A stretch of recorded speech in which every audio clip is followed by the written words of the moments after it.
You should be good, Jesse. Thanks so much, Mel. We appreciate you. You're welcome. Have a good session. Thank you. Bye. Bye.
Welcome. Thank you to those of you who got here a little early. You got a great seat. It's going to be a fantastic story today.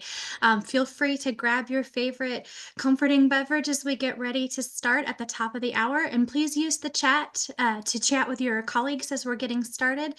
Make sure your chat is set to everyone so that everyone can see what you're chatting about. And we welcome you. We'll get started in about 10 minutes.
Good afternoon, everyone. It is 12:55 Pacific time. Just a couple of housekeeping items. We will begin at the top of the hour.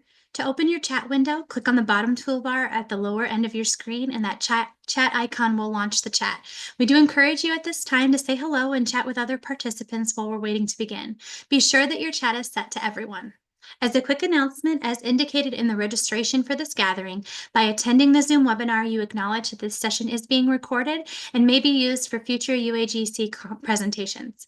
Welcome. Grab a cup of tea, water, or your beverage of choice, and our story will begin soon.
Kimberly, if we can go to the next slide, please.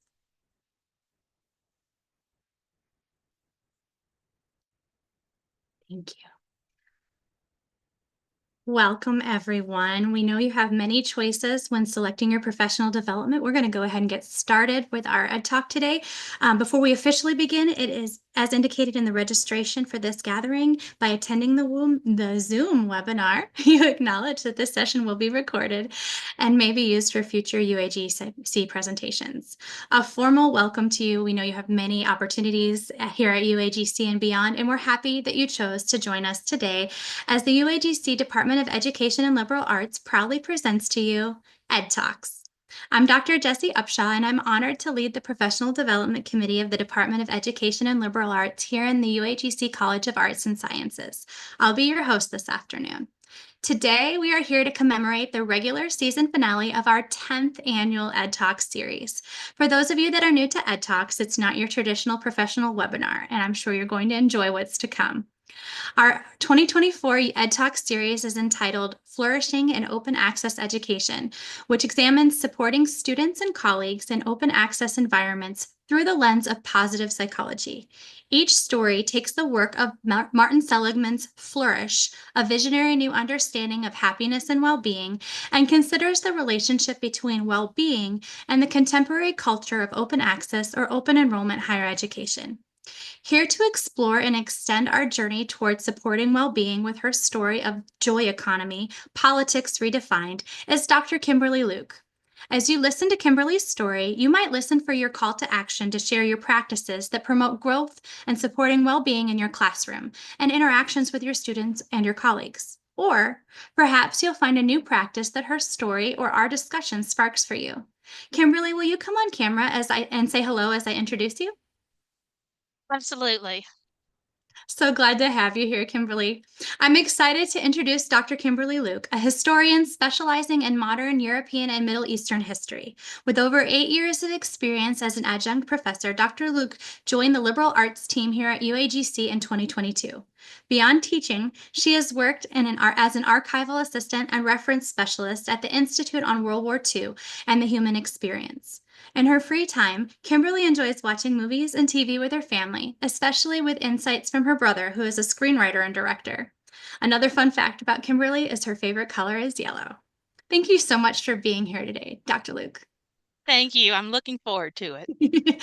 Me too. Kimberly, I am going to ask now that we remove our videos so we can get started after a few brief reminders. Next slide, please. As a reminder, Ed Talks are fashioned after TED Talks, the ever-popular way of sharing personal stories for only 18 minutes of monologue. We do this because we want to hear your stories, and we can best do that by sharing our stories. Our goal here is not necessarily to teach you anything new, as you are already an expert in your field. Our goal is to perhaps motivate you to try something new in your approach to helping your students succeed. Our storytelling approach is geared to not take a lot of your time, but rather to simply set the stage for an interactive conversation and perhaps encourage you to encourage your students in some new way. As I mentioned in the beginning of our time today, our 2024 Ed Talk series, Reflection and Extension, is inspired by the principles and work of Martin Seligman in his book, Flourish. At the end of our Ed Talk today, we look forward to hearing your story of what you are doing or you will do in your classroom or educational setting. After Dr. Luke's story, we invite all participants to share your reflection and practices. So with that said, audience members, if you could please hold your comments and chat to the end as we listen to Kimberly's story. Let's get started. Kimberly, that microphone is yours. Thank you so much, Jessie. Before we begin, I would like to introduce you to 3 questions that summarize the Ed Talk you are about to hear and encourage you to apply its lessons to your life. Are you satisfied with your life? What factors contribute most to your sense of well-being? How can you increase the factors that promote your well-being? We will come back to these questions during our discussion at the end of the presentation. As we gather from around the United States to share this Ed Talk, only 26 days to a presidential election on November 5th, I want to give you a new way to consider politics and the economy. Many of you may be avid political observers. My family and I are. If you wander through our living room at any hour of the day or night, you are more likely to find our television tuned to a 24-hour news station than any other channel. We generally start the day catching up on the latest political developments, pause in front of the television to catch any breaking news throughout the day, and frequently watch one of the hour-long news programs on the channel at night. I love to discuss politics with my family and assess how the current national and international developments will impact the upcoming presidential elections. And I look forward to watching the election returns come in on election night. It will be a time mixed with anticipation, stress, and excitement. As much as I relish keeping attuned to what's going on in our country and the world, however, I found that watching my preferred 24-hour news station is a pleasure with diminishing returns. For the first 30 minutes or so, I revel in learning about the events of the last 24 hours. But after that, the news falls into a cycle of repeating the headlines and endless analysis. If I continue to watch, I'm likely to get more and more discouraged as the daily gaffes and missteps in the political world weigh more heavily on me. I find that something that I enjoy can become a drain on my energy and optimism. In his book Flourish, Martin Seligman pointed out that the health of nations has traditionally been measured with the economic measure of gross domestic product, or GDP. This works well when nations are striving to meet the basic needs of their citizens with food, shelter, and clothing. As gross domestic product rises and countries are more able to meet these basic needs, measurements of how well the countries are doing also go up. However, once a country's basic needs are met, increases in wealth begin to have less impact on how well the society is faring. In the last 50 years, Seligman noted, GDP of the United States has tripled, but life satisfaction has remained constant. While life satisfaction has not improved, depression has risen tenfold, which is consistent with the experiences of other wealthy nations, but interestingly, not poor ones. In a study of life satisfaction for different groups that Seligman and Ed Daner published in a journal article in 2004, they found that the highest level of life satisfaction, when participants rated the statement, "You were satisfied with your life," with 1 being complete disagreement and 7 being complete agreement, the highest score of 5.8 was shared among several groups. Forbes magazine's Richest Americans, the Pennsylvania Amish, and the Inuit people in northern Greenland. Obviously, wealth is a component of life satisfaction, but it is not the only or even most important contributor to it. Once people's basic needs are met, increasing wealth begins to have diminishing returns on their life satisfaction. I found this out myself in 2020-2021, the year before I joined the liberal arts team full-time at UAGC. I had been an adjunct faculty member for years and was teaching at 3 universities. That year, I taught 16 classes between these universities and was decidedly miserable. I struggled to keep up with the teaching requirements, spending almost every waking moment at my computer. I found myself spread too thin. The extra money that I was earning was little consolation when I was struggling to meet expectations. The satisfaction that I experienced in teaching was overwhelmed by the stress of fighting a losing battle with time. Not only that, but all of the other things that bring happiness into my life had been squeezed out of my overburdened schedule. My sense of life satisfaction was at an all-time low. The extra money did not make up for the loss of the things that I considered most valuable in my life. There are certain events that make a lasting impression on you. One of mine occurred in spring 2002 while I was sitting in a graduate history course on European intellectual history. I've had a passion for history since my 10th grade world history class, but the topic of that day's lecture is long forgotten. My professor, Dr. Robert Rubanowitz, asked a question that made my heart jump. His exact wording and the purpose of the question escaped me, but he basically asked, "What would you do if you had only 30 minutes to live?" Normally, answering a question like that would be merely an academic exercise. But that day, I took his question seriously My heart raced, and I felt a sense of extreme urgency to take care of the one thing that was most important. My goals, ambitions, and accomplishments were suddenly irrelevant in my desire to do the one thing that was most important, which in that moment was writing a letter to my mother and brother to tell them how much I loved them. As a Christian, I didn't fear death, but I was gripped by anguish at the thought of how my death would impact my family and desperate to express how much they meant to me. I'll never know why Dr. Rabanowitz's question affected me so deeply. It was months after the September 11th attacks in 2001, and my family lost my youngest uncle during the same period. Perhaps the seriousness of those events led me to consider my own mortality, but I will never be sure. Regardless of the cause, that moment of panic and urgency stayed with me, and I never forgot it. It crystallized for me what was most important to me and served as a reminder to make sure that my relationship with my family is always the highest priority of my life after my relationship with God. For me, faith and family are at the core of how I measure my well being. Martin Seligman identified several components of well being: positive emotion, engagement, meaning, positive relationships, and accomplishment. He defined meaning as belonging to and serving something that you believe is bigger than the self. Accomplishment refers to success, winning, or achievement. It may refer to something as important as a life goal or something that has virtually no meaning at all.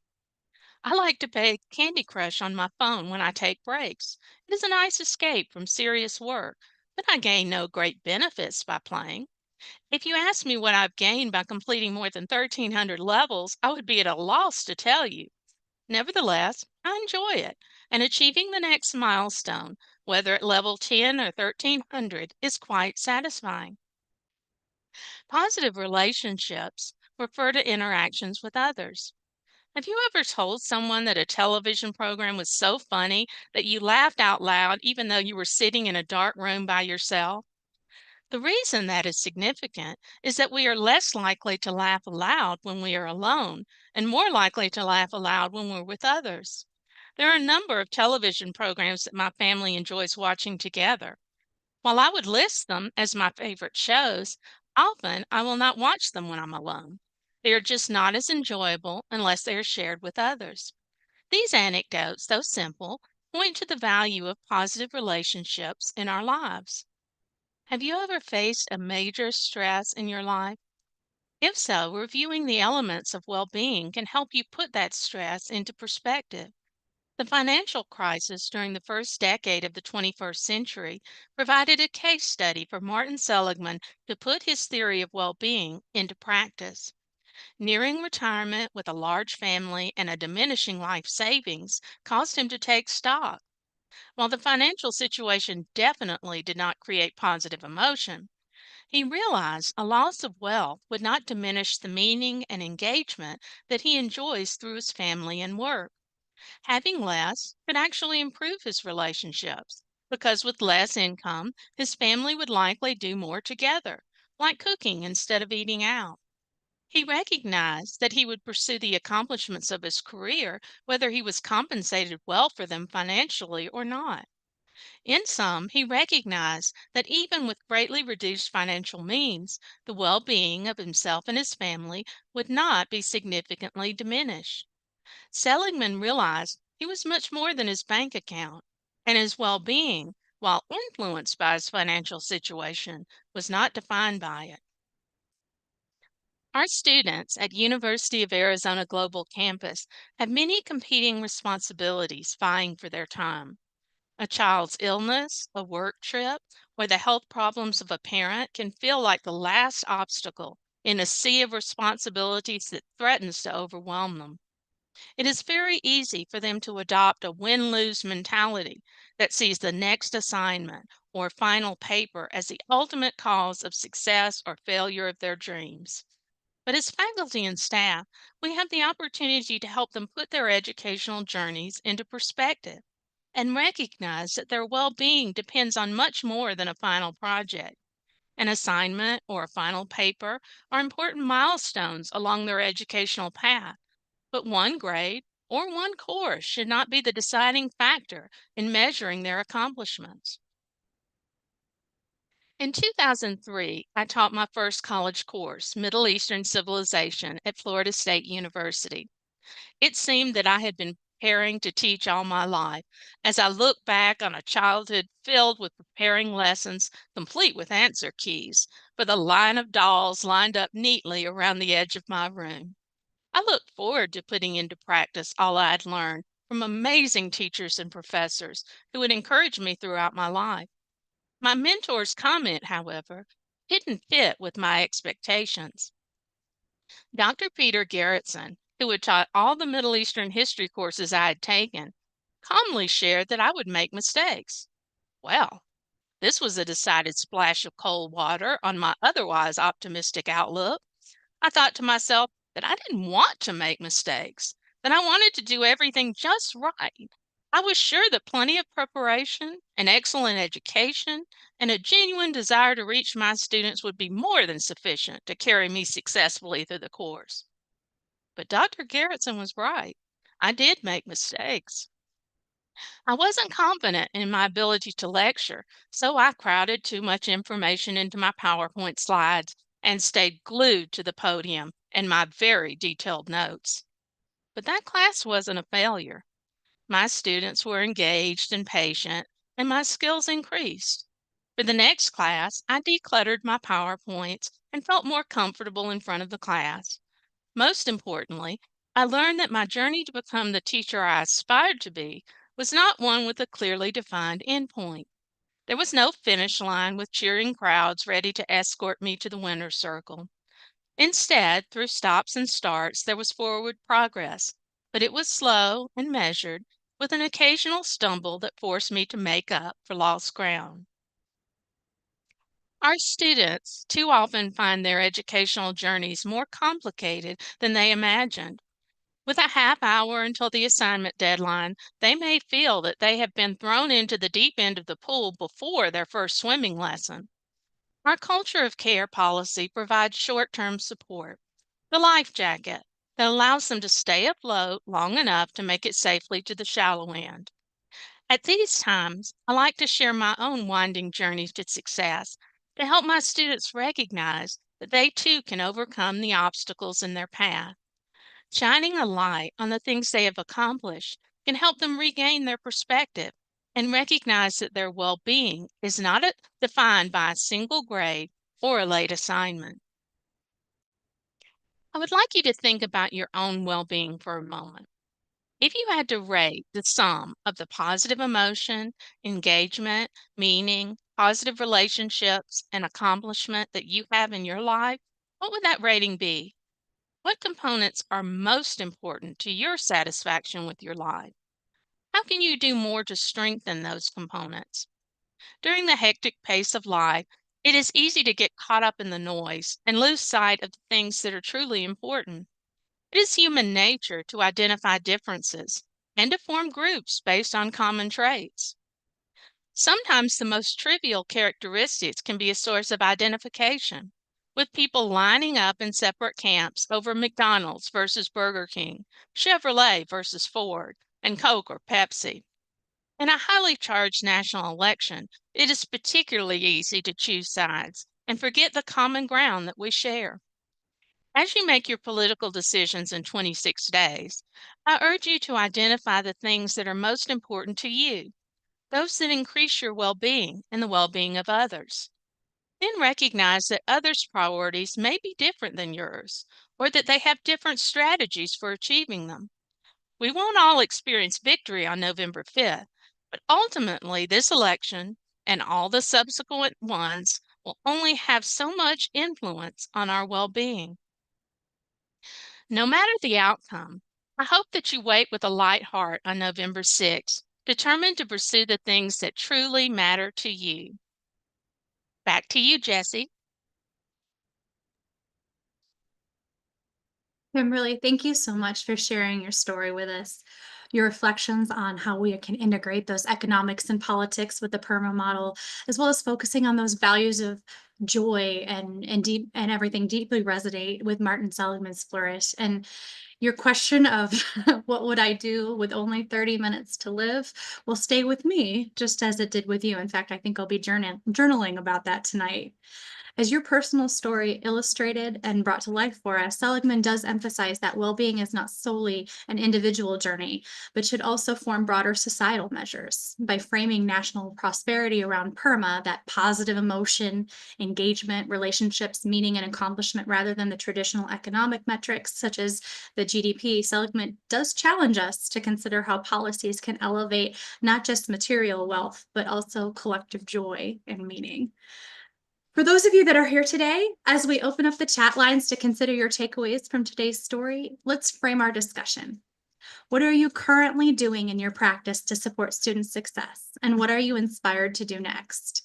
Please start sharing your impression, your ideas, and perhaps your new approach in the chat. Please be sure your chat is set to everyone. We would also love to hear from you. To share with us using your audio, simply raise your hand using the hand icon at the bottom of your screen, and you'll be given the opportunity to unmute your microphone and share your story of reflection in that manner. We invite you to join the conversation now to inspire others with your story. And while we're getting that conversation started, one thing that Kimberly's story really sparked for me was Seligman's vision of the aligning economics and values where cultivating meaningful experiences, they can really be central in shaping personal but societal well-being. But Kimberly did mention Seligman's words, once basic needs are met. And it does lead me to consider some of the steps as we focus on well-being and economics from the bodies of work from researchers such as Dr. Monique Morris and Dr. Donna Beagle, when we're considering our students and community members who've come from generational poverty or face daily struggles for survival. Because for those individuals, that concept of prosperity may feel unattainable, and their focus is on their basic needs rather than flourishing. So it has me asking, how can we also adapt these frameworks to support well-being for individuals whose reality centers more on survival than thriving? But as we consider that, let's also continue reflecting on how our own well-being as higher educational professionals influences the support we provide to our students and trickles down to their success. Let me read the questions that Kimberly has on the screen, and let's join this conversation. Are you satisfied with your life? What factors contribute most to your sense of well-being? And how can you increase the factors that promote your well-being?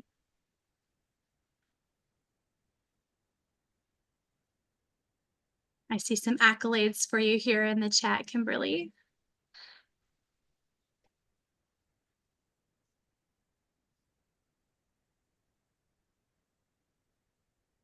Dr. Frank shares that she always wants to create relationships with students that focus on their dreams and goals that brought them to UAGC and the pursuit of college degrees, and then try to encourage them with guidance and flexibility. I love that and how that brings in those components of well-being to the discussion.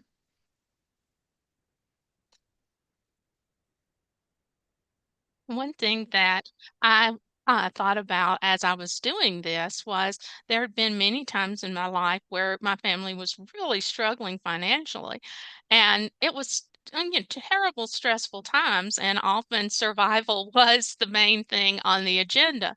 But when I look back, I have incredibly fond memories of those times as well. My well-being was good, and most of the time I was very happy, you know.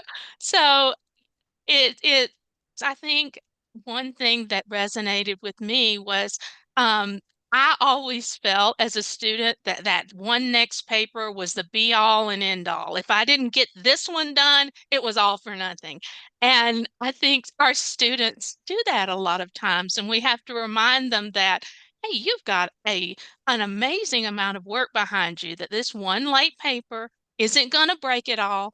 It's not the last thing, that you'll ever do, and help them to just see the big picture and that their well-being is so much more than that next deadline.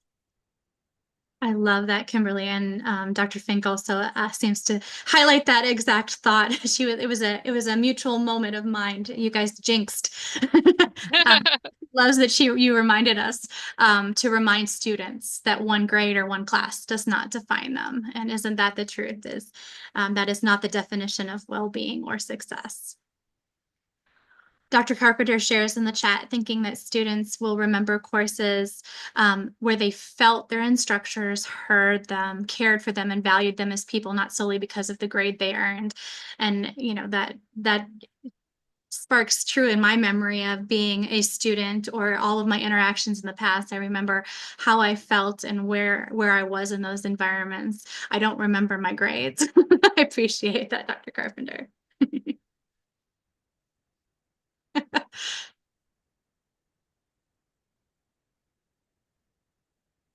Dr. Fink also shares reminding students that, like you, family is always first. And, I find myself, that's how I start so many of my messages that I receive from students, putting yourself, your well-being, your family, your needing to handle a situation that arises, whatever's going on at home, that always comes first. And, the course will be here and I'm here to support you. I love that. Thank you for sharing that, Dr. Fink. Jackie, I love that you're bringing back in the Coke versus Pepsi conversation there with my my reference to Jinx, bringing me back to my childhood there.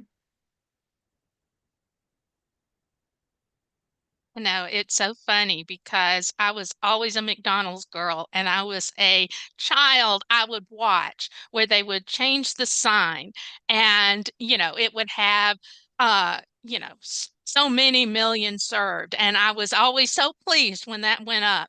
And I tried Burger King when I was about 10, and I honestly felt like I needed to slump down in the car so that no one would see me at Burger King.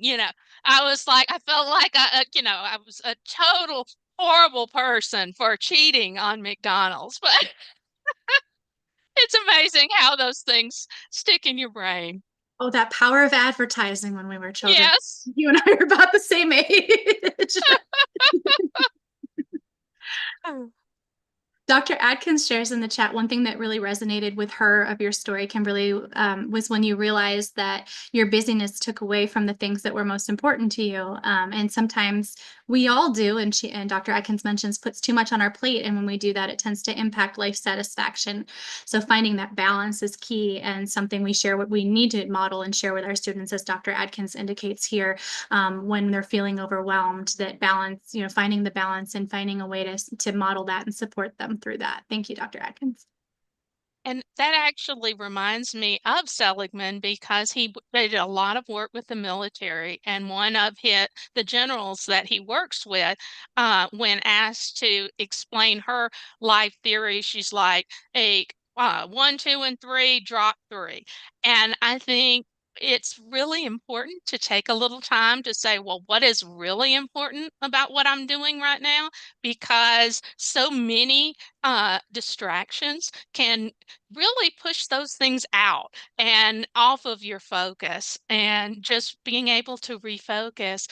I've found, I have to remind myself constantly, it's not, but that it helps me be pleased with what I've done over the course of the day. So true. So true. I see Michael Pelt is weighing in on the Burger King versus McDonald's. Must be a fellow Texan here. It's Whataburger and only Whataburger. So there's that, and I'm sure those on the West Coast will say In-N-Out first, and we. Oh, North Florida. Well, I'm glad I didn't know that Whataburger was over there. So go Whataburger. Professor Fraser mentions thank you.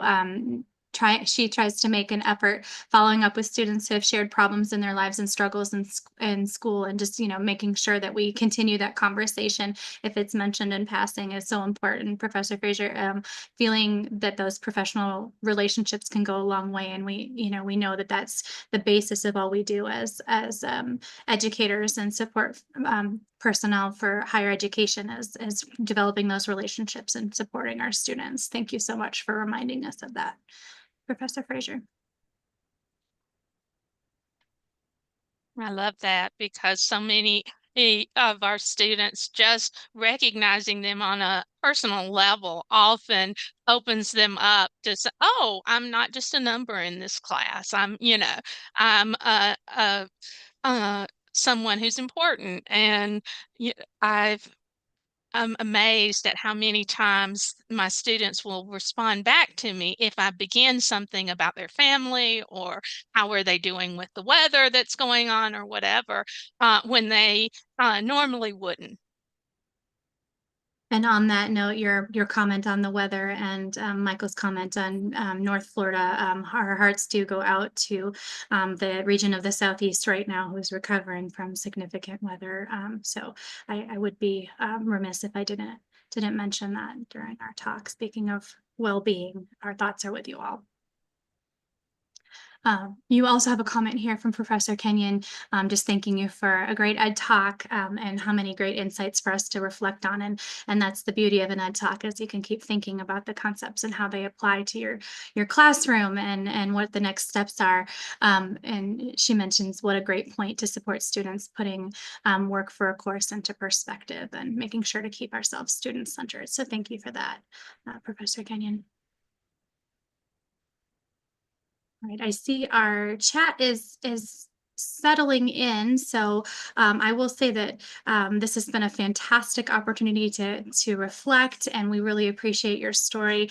But all the good things must come to an end. Before we let you go, though, folks, if you'll hang for just one more minute, because we don't want to let you go without giving you your certificate of appreciation. So Kimberly, if you can go to the next slide for me, please.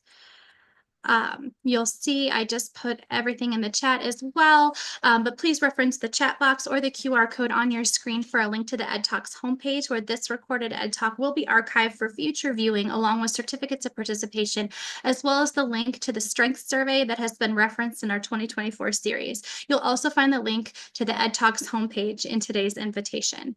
To the next slide, please. We do want to acknowledge the work of Martin Seligman for inspiring the series. Consider finding yourself a copy of Flourish. The link is available in the chat box, and it's also on our Ed Talks homepage.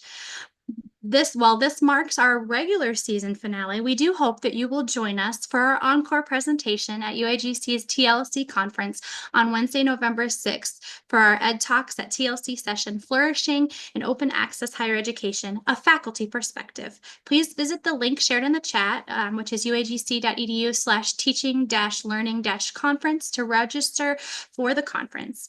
We want to thank you all for joining us today, and a huge thank you again to Dr. Kimberly Luke for sharing with us today to inspire our next steps in supporting our students and each other.